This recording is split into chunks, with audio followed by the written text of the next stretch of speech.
Essa é uma mensagem bíblica produzida pela igreja MSBN ao Corpo de Cristo. Quando nós lemos a palavra do Senhor, queridos, nós temos que ver o que a palavra do Senhor tem para falar conosco. Nós temos uma história muito interessante no livro de Josué. Isso sim, eu quero que você abra. Se você puder abrir no livro de Josué, é o 6º livro da Bíblia. Eu quero que você tenha a sua Bíblia aberta, por favor, nos capítulos 4 e 5. Aqui é uma história, mas nós vamos ver qual a aplicação que nós tiramos dessa história. O que o Espírito Santo tem para falar conosco através dessa história. Atenção, quem vai falar conosco, gente? O Espírito Santo. Não espera nada de mim, queridos. Não espera nada de mim. Eu quero ser um canal de bênção para a sua vida. Como a palavra falou comigo, eu quero que fale consigo também. O Espírito Santo vai falar conosco através da palavra do Senhor. Josué foi nomeado pelo próprio Deus como sucessor de Moisés. Moisés, com a mão poderosa de Deus, levanta o povo de Israel, que há 430 anos sofria na escravidão do Egito. Moisés, com a proteção de Deus, tira esse povo de lá para trazê-lo até a terra de Canaã. Terra de Canaã, uma terra que mana leite e mel, de acordo com a palavra do Senhor. Onde é essa terra de Canaã, meus irmãos? Hoje, atualmente, na chamada Palestina. Na chamada Palestina, região da Galileia, região onde está Jerusalém, o próprio Israel. Foi essa terra que Deus deu por herança para um homem chamado Abrão. Vocês conhecem bem a história. Ok? E depois, esse povo, Moisés, porém, houveram algumas coisas que esse povo se torna escravo do Egito, devido à fome em Canaã, que tinha no tempo de Jacó, que já era neto de Abrão. Nós vamos assaltar aqui, não vamos falar a história em si. A fome em Canaã, eles descem ao Egito, porque lá havia abundância, porque Deus já tinha preparado um governador, filho de Jacó, que Jacó não sabia, já estava lá o José, nós conhecemos bem a história. Amém? E pronto, e aí descem para lá. Porém, devido ao aumento da população dos hebreus, desceram 70 almas de Canaã para o Egito. Canaã, a terra que Deus deu para Abraão por possessão eterna. Possessão eterna. E aí o que acontece? O povo fica ali, aumenta, o faraó que conhecia José morre, entra outro faraó, e resumindo a história, 430 anos de escravidão. Porém, chegou o dia em que Deus fala assim: vou livrar o meu povo da escravidão do Egito. O sofrimento do povo de Deus não dura para sempre. Chega um dia que Deus intervém, queridos. A única coisa nossa é não parar de buscar, não parar de clamar, não parar de adorar, mesmo em meio à tribulação, mesmo em meio ao sofrimento. A Bíblia fala que Deus ouviu o clamor desse povo e se lembrou. Agora, queridos, o lembrar de Deus não é como o nosso lembrar. Epa, lembrei. Não. Quando a Bíblia fala Deus se lembrou, chegou o tempo de Deus agir. Se ainda não chegou o tempo de Deus agir na sua vida, chegará. Esse tempo chegará. Não, é promessa do Senhor. Não deixa de cumprir as suas promessas, nosso Deus. Ele é fiel nas suas promessas. Tem um hino da harpa que fala assim: falhando tudo. O hino 459 diz que falhando tudo, as promessas de Deus não falharão. Aleluia! Esse é o Deus que nós servimos, queridos. Porém, Deus levanta Moisés, um homem que antes foi criado na corte de Faraó, conhecia toda a ciência do Egito. Levanta Moisés, 40 anos Moisés viveu no palácio. Deus trabalha com Moisés durante 40 anos no deserto. Antes de chegar na terra prometida, tinha um deserto para atravessar. Esse deserto é o tempo de preparação, viu? Tempo de preparação. Aí na nossa livraria deve haver um livro do pastor Paulo César Souto que chama assim: A Beleza no Deserto. É um livro fantástico para se ler. Você fala assim: mas há beleza no deserto? Pega o livro e vai ler. Compra o livro ali e lê o livro. É fantástico, é maravilhoso o livro. Nosso pastor Paulo César Souto, todos vocês conhecem, não é? Ok? Então, nesses 40 anos, Moisés é preparado, porque ele precisava conhecer o deserto. Aí chega o tempo em que Deus envia ele para falar com o faraó. Resumindo, ele Deus usa Moisés para libertar o povo. Nós vimos aqui terça-feira que Deus falou para Moisés: Moisés, você vai ser diante de Faraó como Deus, com D maiúsculo. Com D maiúsculo. Por quê? Porque você vai falar o que eu mandar você falar. Você vai fazer o que eu mandar você fazer.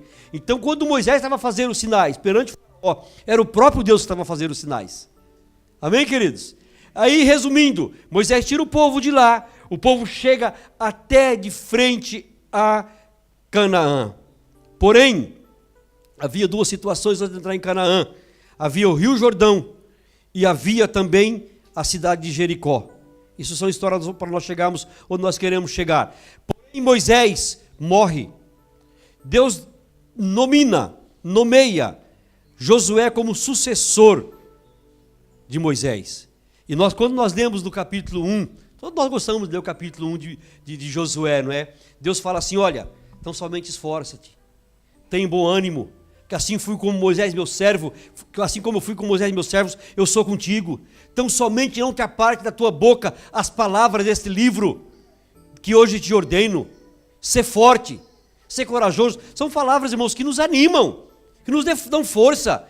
O próprio Deus animou a Josué, para que Josué não desanimasse. Sabe por quê, queridos? Porque nós somos tendenciosos a desanimarmos quando os obstáculos vêm.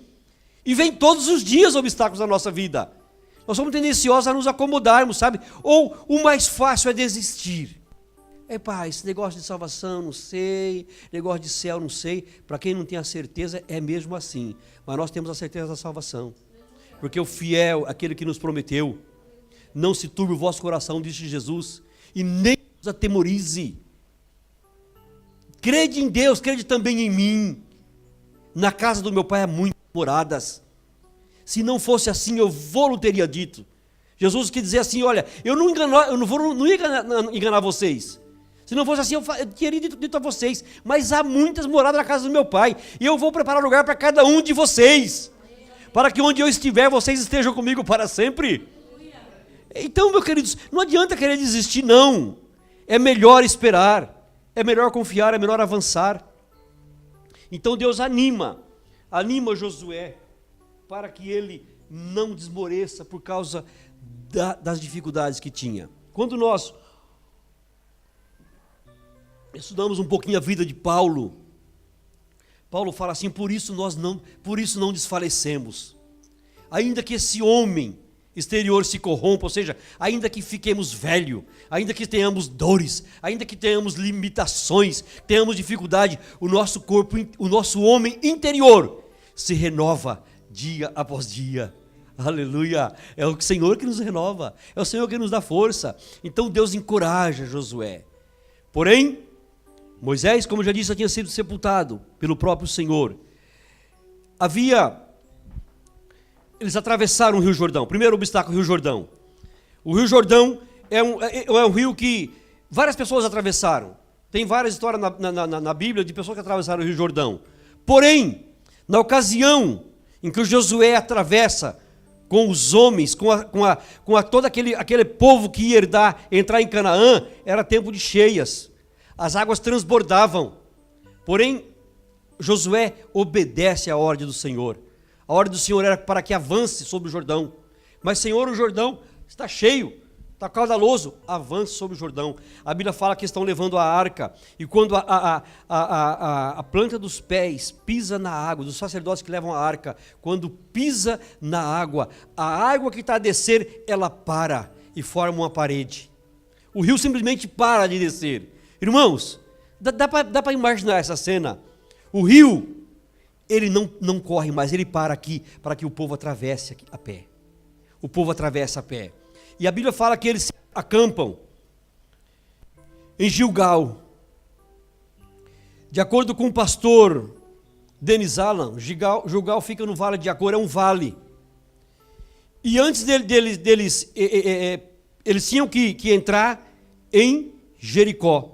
Lembra da história de Jericó? Uma cidade fortificada, uma cidade murada, cidade que tinha suas crueldades, não cria no nosso Deus, não cria no Deus de Moisés, no Deus de Josué. Porém, Deus prometeu o livramento. E Josué confiou nesse livramento. Eles param mesmo nesse vale. No vale, queridos, é onde a pessoa fica mais vulnerável. Amém? No vale fica mais vulnerável. Eles podiam, talvez, ter a opção de subir para as montanhas por causa dos inimigos, com medo de Jericó. Porque o povo de Jericó soube da fama do Deus de Moisés, da fama do Deus de Josué. O povo de Jericó soube da fama do nosso Deus, que é o mesmo Deus. Como nós sabemos disso pela história de Raabe. Lembra quando vão 2 espias lá?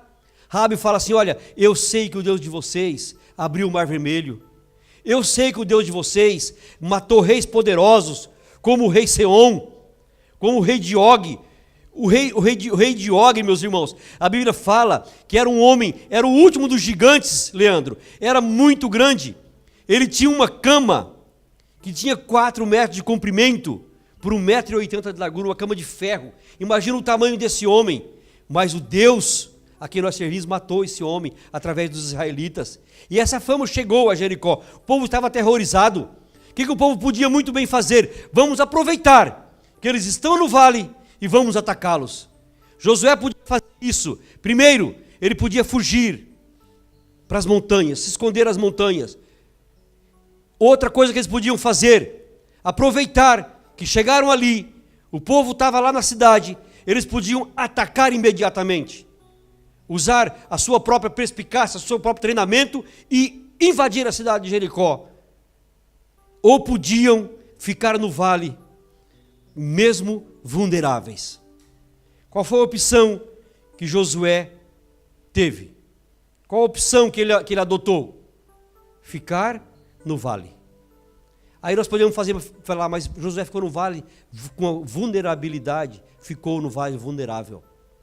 Porém, antes de atacar o inimigo, antes de atacar Jericó, que Jericó era a cidade que era imprescindível passar por Jericó para alcançar Canaã. Eles fizeram algumas coisas, queridos, que é nisso que nós tiramos lições para a nossa vida espiritual. Primeiro, quando eles atravessam o Rio Jordão, a ordem de Josué é para que cada homem pegasse uma pedra de acordo com a tribo. Eram quantas tribos, gente? Quantas tribos? 12 tribos. Então pegaram 12 pedras. 12 pedras para quê? Para levar para o acampamento. E para fazer dessas 12 pedras um memorial. Capítulo 4, os versículos 20, 21 e 22. Aleluia. Vamos ver o 19 antes. Capítulo 4, versículo 19, desculpa. Subiu, pois, o povo do Jordão no dia 10 do mês primeiro e alojaram-se em Gilgal, da banda oriental de Jericó. E as 12 pedras que tinham tomado do Jordão, levantou Josué em Gilgal e falou aos filhos de Israel, dizendo: quando no futuro vossos filhos perguntarem a seus pais, dizendo: que significam essas pedras? E farei saber a vossos filhos, dizendo: Israel passou em seco este Jordão. Que nós queremos tirar para a nossa vida aqui, meus irmãos? Que tipo de memorial, que tipo de memória nós estamos deixar para os nossos filhos, para os nossos netos e para os filhos deles e para os netos deles? Outra tradução fala: e os filhos dos seus filhos perguntarem: que são essas 12 pedras? Por que esse memorial? Por que essa coluna, vamos dizer assim? Porque isso quer nos lembrar que o nosso Deus livrou nós passando pelo rio Jordão a seco. Precisávamos atravessar o Jordão, não conseguimos passar devido à enchente, mas o nosso Deus secou, parou, estancou as águas do Jordão e nós passamos em seco. Primeiro, o povo construiu um memorial ao Senhor, enquanto estava na vulnerabilidade.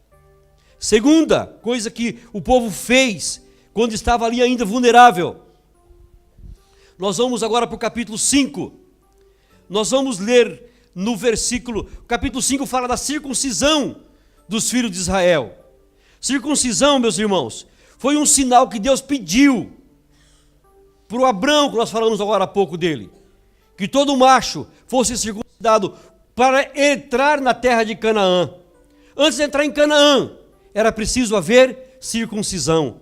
Então a palavra do Senhor nos diz que, versículo 2 do capítulo 5, naquele tempo, disse o Senhor a Josué, faze facas de pedra e torna a circuncidar os filhos de Israel. Então Josué fez para si facas de pedras e circuncidou os filhos de Israel em Gibeate Aralote. E foi esta a causa porque Josué o circuncidou. Resumindo, por que Josué circuncidou? O povo não estava circuncidado, o povo que saiu do Egito estava circuncidado. Porém, todos os homens que pegavam armas, atenção, morreram no deserto. E havia nascido uma nova geração. E essa geração, durante o deserto, os 40 anos do deserto, esse povo não pôde ser circuncidado. Não tinha como repousar, não tinha como descansar, não tinha como fazer a higiene que era preciso depois da circuncisão. Porém, ali no vale, mesmo vulnerável, eles fizeram a circuncisão. Circuncisão era o direito que eles tinham adquirido para entrar na terra de Canaã. Qual que é o significado de circuncisão para nós hoje, queridos? Leia Colossenses capítulo 2, versículo 11. Se você não quiser abrir, quero contar com a ajuda do Marcos. Colossenses capítulo 2 e versículo 11. Vamos ver o que Paulo fala à igreja de Colossenses sobre circuncisão. O que significa para nós hoje, no novo concerto. Capítulo 2 de Colossenses, versículos 11. No qual também estáis circuncidado, não com a circuncisão feita por mão no despojo do corpo da carne. Essa circuncisão que Paulo fala aqui, irmãos, o versículo 12 completa, sepultados com ele, despojo da sua carne, a circuncisão de Cristo, versículo 11. Depois 12 diz, sepultados com ele no batismo, nele também ressuscitastes pela fé no poder de Deus que o ressuscitou dos mortos.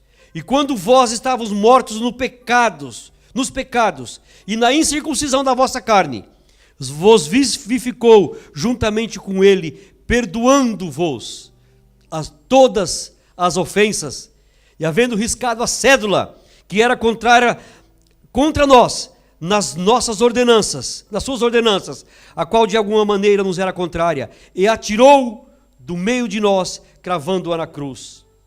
Numa outra versão diz que, versículo 11, porque por nós estarmos unidos com Cristo, nós fomos circuncidados, não com a circuncisão que é feita no corpo, mas com a circuncisão feita por Cristo, pelo qual nós fomos libertados do poder da natureza pecaminosa. Atenção, queridos, a circuncisão para nós hoje é libertação da natureza pecaminosa. Nós vivíamos escravos no pecado, Marcos. Éramos obrigados a fazer o que o inimigo queria que nós fizéssemos. Eram obrigados, estávamos sujeitos a isso. Mas depois que nós aceitamos a Cristo, nós passamos pelo batismo. No versículo 12 diz, pois quando vocês foram batizados, foram sepultados com Cristo. E no batismo também foram ressuscitados com ele, por meio da fé que vocês têm no grande poder de Deus, o mesmo Deus que ressuscitou a Cristo. Antigamente vocês estavam espiritualmente mortos, nós estávamos espiritualmente mortos por causa dos nossos pecados, e porque não tínhamos a lei, mas agora Deus nos ressuscitou junto com Cristo, perdoou todos os nossos pecados, e anulou a conta da nossa dívida, com os seus regulamentos que nós éramos obrigados a obedecer, e acabou com essa conta pregando-a na cruz. Nós não temos mais dívida nenhuma. Jesus Cristo saldou a nossa dívida. Nós éramos impossibilitados de saldar a nossa dívida, mas Jesus Cristo, pela sua morte, saldou as nossas dívidas, e hoje nós estamos livres do poder do pecado. Isso significa circuncisão. Só pode entrar em Canaã celestial. Aquela que eu falei agora há pouco, Jesus Cristo foi preparar moradas, lembra-se disso? Só podemos entrar lá se formos despojados do pecado, se não vivermos mais em comunhão com o pecado, mas em comunhão com Cristo. E o povo de Israel, ali em Gilgal, faz esta circuncisão, que é libertação do jugo da escravidão do Egito. Estão comigo aqui, queridos? Primeiro, eles fazem um memorial para que as gerações seguintes perguntem, olha, o Vitor, se estivesse aqui, falava assim, você pregou hoje, não falou do papai e da mamãe, porque eu tenho um memorial deles. Eles deixaram para mim um memorial fantástico. Mamãe ainda está viva, mas meu pai me deixou muita coisa. E eu todos os dias lembro-me dos ensinamentos dos meus pais. Um memorial que eu tenho comigo. E quantos nós temos esse privilégio de ter? E nós temos que deixar um memorial para nossas gerações, queridos.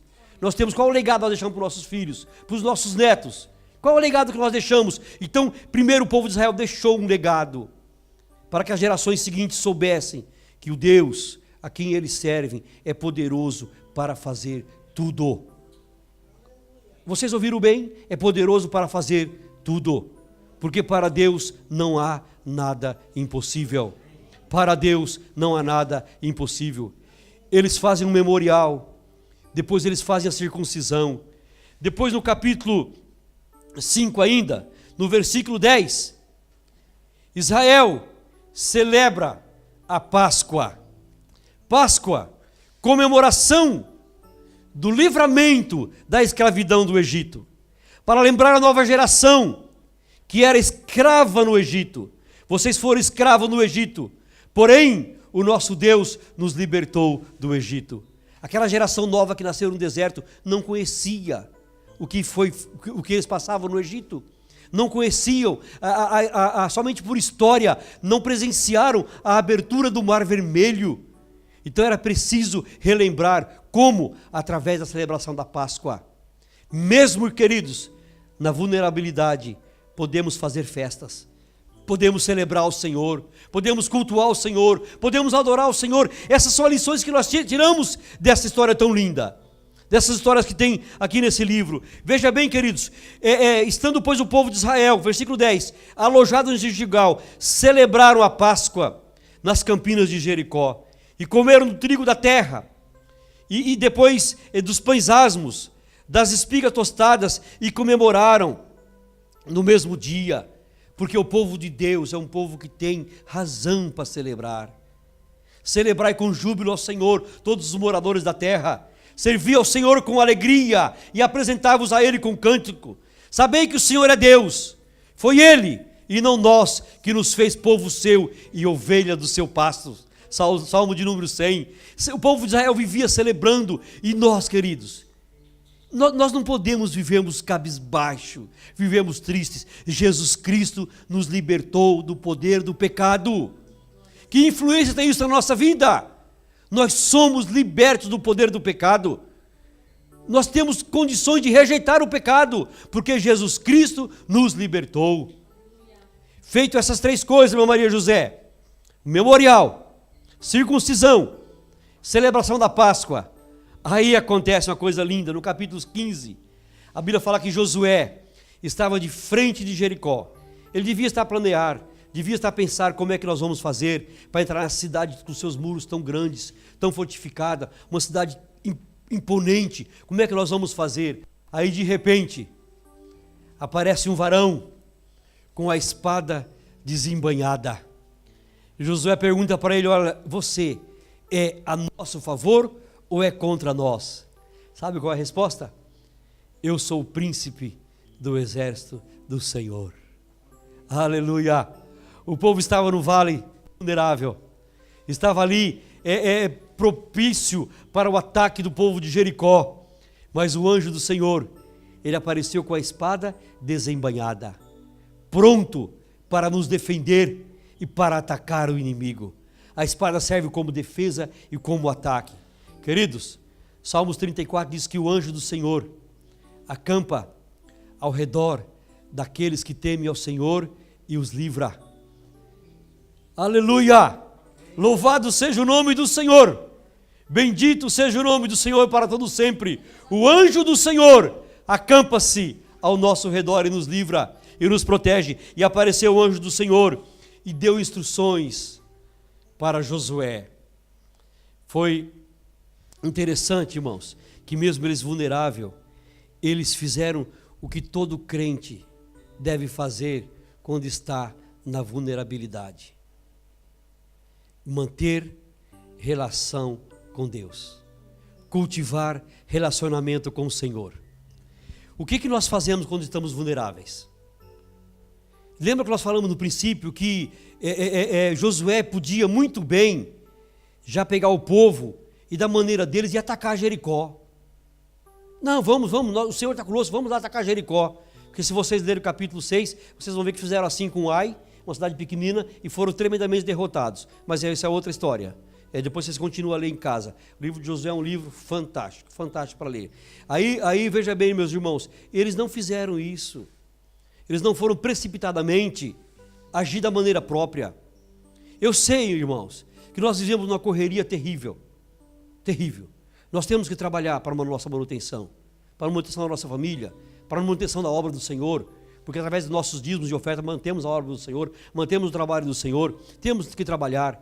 Nós chegamos em casa exaustos, cansados, e às vezes nós não temos tempo para nos relacionar com o Senhor, cultivar o nosso relacionamento com Ele.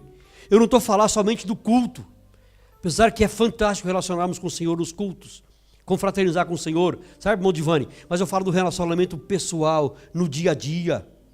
Nós podemos, o relacionamento com Deus, irmãos, é de duas vias, uma que vai e uma que vem. Nós falamos com o Senhor através da oração, e Ele fala conosco através da palavra do Senhor.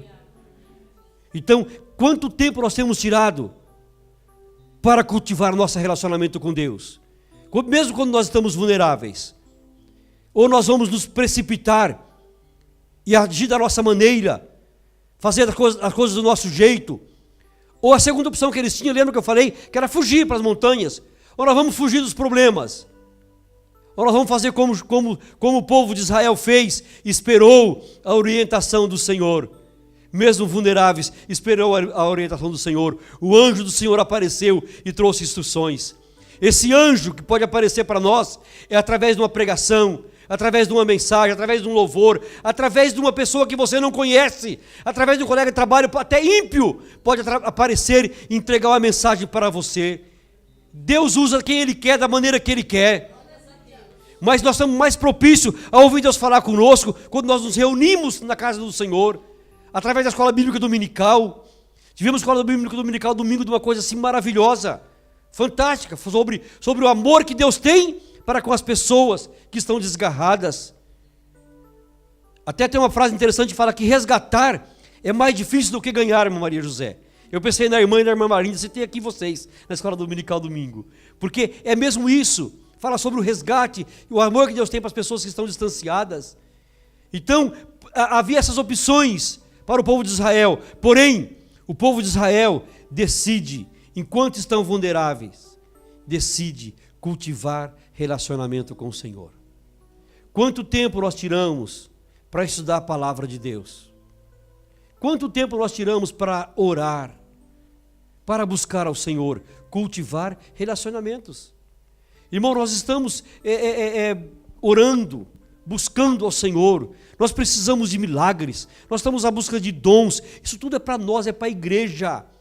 Mas qual é o nível do nosso relacionamento com Deus para chegarmos perante Ele e pedir alguma coisa? Que mal compare. Nós só pedimos uma coisa para uma pessoa quando nós temos um bom relacionamento com ela. Estou certo ou não? É assim ou não é? Às vezes um colega de trabalho fala, vai lá falar com o seu chefe. Não, mas eu estou novo na empresa ainda. Eu estou mal começando agora. É assim ou não é? Não tem relacionamento. Não tem diálogo, apesar que a comparação é um pouco pífia, mas só para nós entendermos isso. Nós, às vezes, não temos coragem de pedir nada para Deus, porque nós sabemos que o nosso relacionamento está deficiente. Quando eu olho para mim, irmãos, eu às vezes tenho vergonha do meu relacionamento com Deus. Ontem, quando Débora voltou da reunião feminina, eu estava a estudar para a mensagem, e eu estava ali a pesquisar, e estava a ler, e estava sentado no sofá, e com as pernas assim numa cadeira para descansar, e ela chegou, falou assim, falou comigo, eu não respondi, e tal, e ela falou assim, eu falei, tá. Ela falou assim, você vai trazer a mensagem amanhã? E eu fiquei quieto, e falei comigo, meu Deus, será que a minha mulher só me vê ler a Bíblia quando eu vou pregar? Isso eu fiquei a pensar comigo mesmo, mas ela sabe que não. Mas eu pensei comigo, será que ela tá vendo aqui, porque no fato de eu ler a Bíblia, eu vou pregar, então, ou seja, eu só vou estudar a palavra do Senhor Só vou ler a Bíblia quando eu vou pregar. Então se o pastor nunca mandar uma mensagem para eu pregar, eu não vou estudar, não vou ler a Bíblia. Eu fiquei a pensar nisso. E hoje durante o dia, porque nós estudamos a palavra do Senhor, irmãos, e durante o dia nós ficamos remoendo, e ouvindo, e falando, e pregando para nós mesmos no trabalho, sabe? É mesmo assim. E eu fiquei a pensar, a quanto anda o meu relacionamento com Deus? Queridos, Deus nos formou para nos relacionarmos com Ele. Deus quer esse relacionamento intenso. A lição que nós tiramos, Lídio, desses capítulos, tem muito mais lição, mas alguma lição que nós tiramos é que o nosso relacionamento com Deus tem que ser cultuado em toda e qualquer situação. Só assim nós vamos ouvir as instruções do Senhor. E aí Deus instrui Josué, fala: Josué, olha, Jericó é realmente uma cidade fortificada, mas não tema, assim como eu fui com Moisés, eu sou contigo. Não tem problema. E meus queridos, às vezes nós não atentamos, sabe, Gisele, para essa palavra: olha, eu estou convosco todos os dias até a consumação do século. Se Deus está conosco, nós não temos que temer. Se o nosso relacionamento está bom com Ele, nós temos ousadia. O escritor aos Hebreus fala assim: nós temos ousadia para entrarmos no Santo dos Santos, pelo sangue de Jesus Cristo. Não é pelos nossos méritos, não que nós sejamos dignos, não, mas o sangue de Jesus Cristo nos faz dignos disso. Não pelos nossos méritos, mas pelo sangue de Jesus Cristo. O escritor aos Hebreus ainda dizendo assim: olha, cheguemos, pois, com confiança ao trono da graça, para que possamos receber ajuda em tempo de necessidade, em tempo oportuno. Há quanto anda o nosso relacionamento com Deus? Como é que está? Você cultiva o seu relacionamento com Deus ou não? Ou você só se lembra de Deus quando vem ao culto? Por isso que eu disse, não estou a dizer da nossa reunião de culto, não, queridos. Apesar, como eu disse, é muito, muito benéfico. Mas que Deus nos ajude, meus irmãos, a mesmo na vulnerabilidade, mesmo na maior situação sabe, até às vezes de desespero, nós mantemos o nosso relacionamento com o Senhor. Não agimos de forma precipitada e não fugimos, que eram as opções que eles tinham, mas não, eles ficaram no vale para cultivar relacionamento com o Senhor. Construíram um memorial ao Senhor, circuncidaram-se, passaram pelo batismo, é o que nós já fizemos isso. Sabe, o interessante é quando nós lemos esse texto da circuncisão, Deus fala para Josué: pega pedras, afia bem a pedra e faça dela facas. Era rude, irmãos, era primitivo. Não tinha condições de trabalhar no ferro ainda, como no deserto, como trabalhavam no Egito. Porém, Deus fala assim: hoje eu tirei o opróbrio, ou a vergonha. Algumas tradições falam isso, a vergonha do Egito. Hoje eu estou tirando de uma vez por toda a vergonha do pecado. Quando nós passamos pelo batismo. Agora, interessante que Deus fala assim: olha, eu tirei. Aí você lê a Bíblia e fala assim: mas peraí, não foi Josué que tirou? A Bíblia fala que Josué pegou nas facas feitas com pedra e circuncidou cada homem. Mas é que quando Deus nos dá uma ordem para fazer uma coisa, é o próprio Deus que está a fazer. Aleluia! Jesus Cristo disse em Mateus capítulo 28, ide por todo o mundo, fazei discípulos de todas as nações, batizando-as em nome do Pai, do Filho e do Espírito Santo. Jesus Cristo nos deu a ordem, nós batizamos, mas é o próprio Deus quem tira o pecado. É o próprio Deus quem santifica. É o próprio Deus quem nos justifica. Irmãos, que nós aprendamos nesta noite. Não agimos por conta própria. Eu sei, como eu já disse, da correria do dia a dia. Eu também vivo isso, minha mulher vive isso, eu sei que todos nós vivemos isso. Mas tiremos um tempo para relacionarmos com Deus. Jesus Cristo tinha esse hábito. Nós vamos ver a história de Jesus Cristo. Ele passava noite sem dormir. Depois de dias, de horas e horas atendendo os discípulos, já chegava a noite, ele ia para o monte orar. Sabe o que era isso? Cultivar relacionamento com Deus. Se nós estamos sem tempo de relacionarmos com Deus, talvez se dormirmos meia hora a menos, acordar meia hora mais cedo, dá para ter mais meia hora de relacionamento com Deus. Mais meia hora para estudar a palavra, meia hora para ler. Eu sei que apesar que hoje nós temos no telemóvel N versões de Bíblias, né? Eu estava ouvindo um pregador que eu gosto muito de ouvir, ele ensina muito escatologia, ele estava dizendo que ele tem no Android dele 40 versões de Bíblias diferentes. Bom, ele é um poliglota, não como eu, que falo mal português, mas ele fala várias línguas, então ele tem em vários idiomas para comparar texto com texto, texto com texto. Ou seja, nós temos essa facilidade hoje. Sabe, qualquer lugar que você estiver, você pode ter relacionamento com Deus orando. Por isso que Paulo recomenda, na primeira carta aos Tessalonicenses, capítulo 5, orai sem cessar. Leitura bíblica, nós não temos mais, desculpa, não temos uma Bíblia, nós temos no telemóvel. Podemos baixar quantas versões podemos, então, que quisermos, desculpa. Então nós temos condições de mantermos o nosso relacionamento com Deus. Relacionamento com Deus nos faz melhores. Relacionamento com Deus, na nossa congregação, nós começamos a nos preocupar mais com as pessoas, as condições que essas pessoas vivem, sabe? Como é que está o celeiro dessa pessoa, como é que está os agasalhos dessa pessoa, irmãos, isso é amor com as pessoas.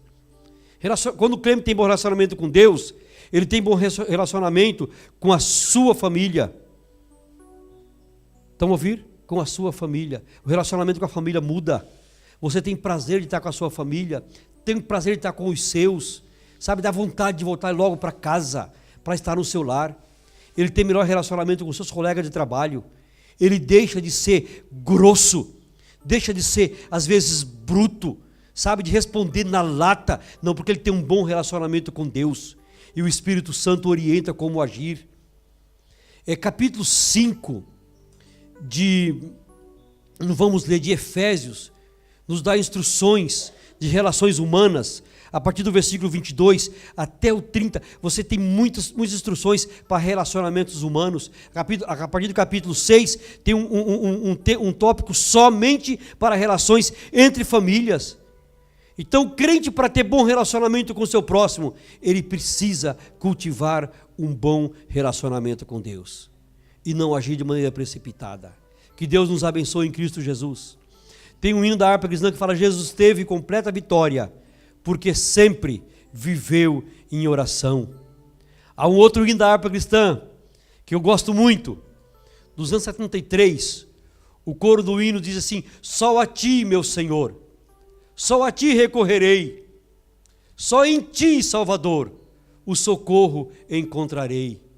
Fortes lutas eu terei neste mundo enganador, mas socorro acharei em ti sempre, ó Senhor. Irmãos, esteja onde estivermos, estejamos da maneira que estivermos, vulneráveis como estivermos, mantenhamos o nosso relacionamento com o Senhor. Amém, queridos? Esta foi mais uma mensagem bíblica produzida pela MSBM Oeiras. Siga-nos nas redes sociais, Facebook, Instagram, subscreva o nosso podcast e também o canal no YouTube. Saiba mais em msbmportugal.com.